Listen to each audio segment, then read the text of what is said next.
Kathi Mahesh Pawan fans మధ్య వివాదం కార్చిచ్చులా తయారైంది. మంటలు పెరుగుతున్నాయే కానీ తగ్గేట్లు కనిపించడం లేదు. సోషల్ మీడియా వార్, ఫోన్లో బెదిరింపుల సంగతి సరే.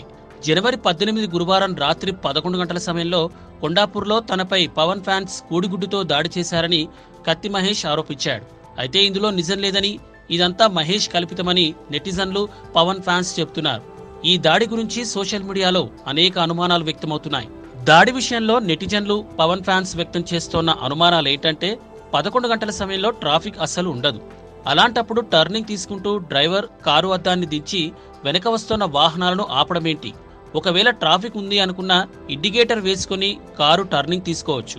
కానీ అలా చేయలేదు. కారు టర్నింగ్ తీసుకుంటున్న సమయంలో కారు అద్దం దించినప్పుడు బైకర్ వచ్చి కోడిగుడ్డు కొట్టి వెళ్లిపోయాడంటున్నారు మహేష్.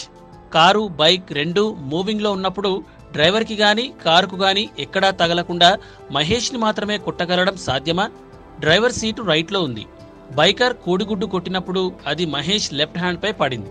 ఇదెలా సాధ్యం? మహేష్ పొట్టకు తగిలి గుడ్డు పగిలినట్టుగా కనిపిస్తోంది. పొట్టకు తగిలితే గుడ్డు పగులుతుందా?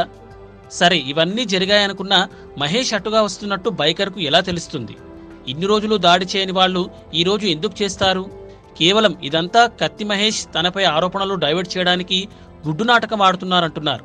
మరి ఇందులో నిజానిజాలేంతో తెలియాలి. ఈ వీడియో మీకు నచ్చినట్టయితే లైక్ చేయండి, షేర్ చేయండి. మరిన్ని ఇంట్రెస్టింగ్ వీడియోస్ చూడడానికి మా ఛానల్ కు తప్పక సబ్స్క్రైబ్ అవ్వండి.